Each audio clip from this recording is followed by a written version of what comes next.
La semaine dernière, j'ai envoyé le petit entretien juste après Shabbat, j'ai pas eu le temps avant Shabbat. C'était en fait la sortie d'Égypte, la sortie de Mitzraïm. On a dit Mitzraïm, c'est Metzer Yam, de l'étroitesse. On avait aussi expliqué que cette sortie d'Égypte, c'est une symbolique, que en fait chacun de nous, on sort de sa propre Égypte, de sa propre étroitesse. Et c'est ça qu'Hachem nous demande au cours de notre vie, c'est sortir de l'étroitesse de notre matérialité pour aller vers la spiritualité.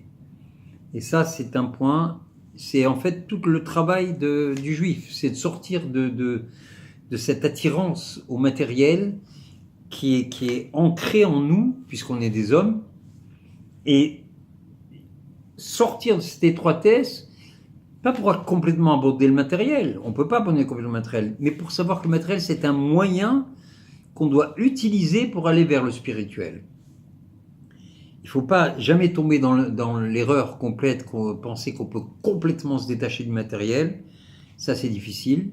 Par contre, on peut faire que le matériel, ça n'est pas le but de notre vie, mais c'est le moyen avec lequel on va utiliser nos forces et nos moyens pour se rapprocher de la spiritualité d'Akadosh Baruch Hu, qui est en fait la spiritualité absolue. Maintenant, donc, on est sorti, et tout de suite, dès qu'on est sorti, on est en train d'avancer. Au bout de 3 jours, on voit que Pharaon, il a regretté, puisqu'en fait, Pharaon nous avait permis, il avait dit à Moshe Rabbeinu, sors comme tu as dit. Ça veut dire comme tu as dit, comme m'a dit un de mes amis, il m'a fait remarquer ce point, comme tu as dit, ça veut dire, toi tu avais demandé 3 jours, alors va pour 3 jours. Il ne lui a pas dit sors définitivement d'Égypte. J'accepte que tu sortes, comme tu as dit, pour 3 jours. Donc au bout de 3 jours, il a vu qu'il ne revenait pas. Pharaon, il a compris, et il a vu que sa main-d'œuvre gratuite, il était en train de la perdre. Donc il a décidé de prendre son armée et d'aller rechercher les Bnei Israël. À ce moment-là, on rentre dans une problématique qui est assez courante. Ça veut dire que Hachem, souvent, il nous met devant une épreuve qui va nous permettre, cette épreuve va nous permettre de savoir exactement ce que l'on veut et exactement où on veut aller au fond de nous. Parce qu'il faut savoir, bien sûr, que depuis la faute d'Adam Arishon, on ne sait jamais si c'est le Yetzer Hara qui nous parle, à nous faire rentrer tous ces désirs de bêtises qu'on a dans la tête. Est-ce que c'est nous-mêmes ou c'est le Yetzer Hara? C'est ça le problème. Quelquefois, je crois que ce que je veux vraiment, c'est ce que me dit le Yetzer Hara dans l'oreille. Et c'est là où on est en danger. Parce qu'en fait, un juif, normalement, ce qu'il veut vraiment, c'est de faire le bien. C'est ça qui est ancré au fond du cœur du juif.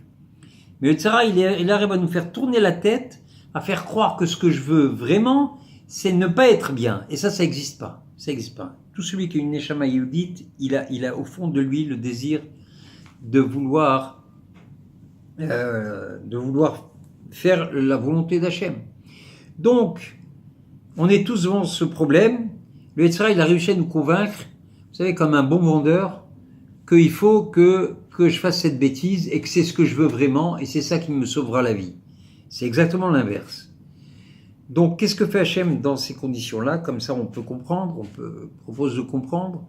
Hachem, il nous met dans une situation extrême où on va voir qu'est-ce qu'il y a au fond de mon cœur. Alors, en fait, les Bnei Israël, ils sont arrivés devant la mer. La mer, elle était fermée. Il n'y a pas où aller. Si on plonge, il y avait des vagues terribles. C'est la noyade absolue. Derrière, les Égyptiens qui se retournent, qui avancent. Les Bnei Israël disaient à Moshe Rabbeinu, je comprends pas, pourquoi tu nous as fait sortir d'Égypte? C'est quoi, il n'y avait pas assez de tombeaux en Égypte pour mourir là-bas? Tu veux nous faire mourir dans le désert? Donc là, quelque part, ils ne savent pas encore ce qu'ils veulent vraiment. Là encore, ils pensent que c'était mieux d'être en Égypte et de mourir là-bas comme des esclaves.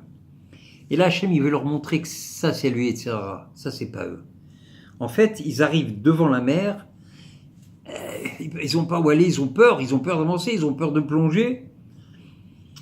Et tous ensemble, pratiquement, ils lèvent les yeux au ciel et ils crient, ils supplient Hachem de les sauver. Donc là, maintenant, ils ont sorti leur vraie volonté intérieure de ce qu'ils veulent vraiment. D'abord, ils s'adressent à Hachem, et ils demandent à Hachem de les faire vivre.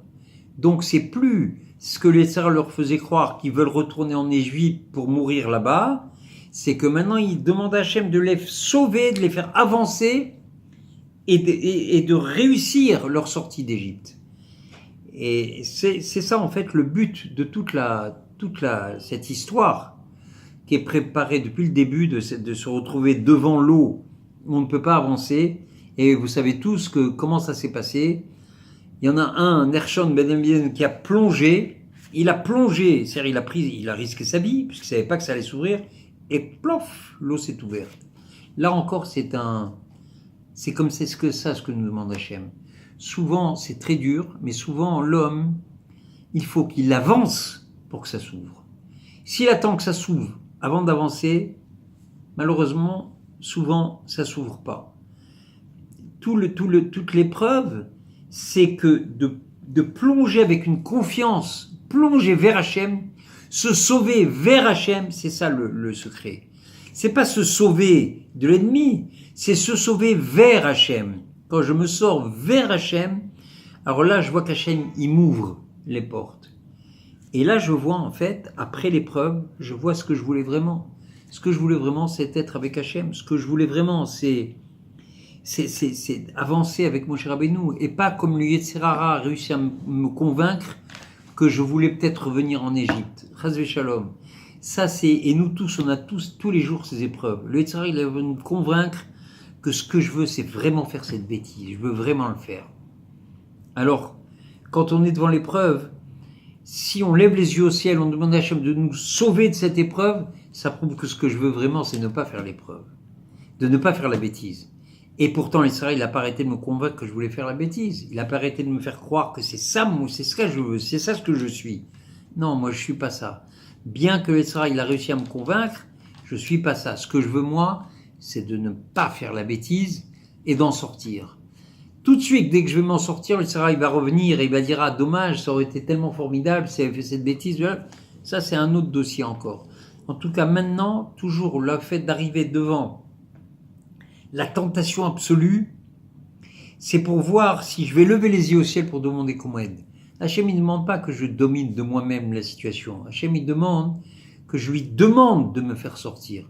Quand je lui demande de me faire sortir, c'est pas mon problème comment ça va se passer, comment ça va se réaliser. Hachem, il va me faire sortir. Et Hachem, il m'a montré à moi-même que ce que je voulais vraiment, c'est la vie avec Hachem. Hazak Baron.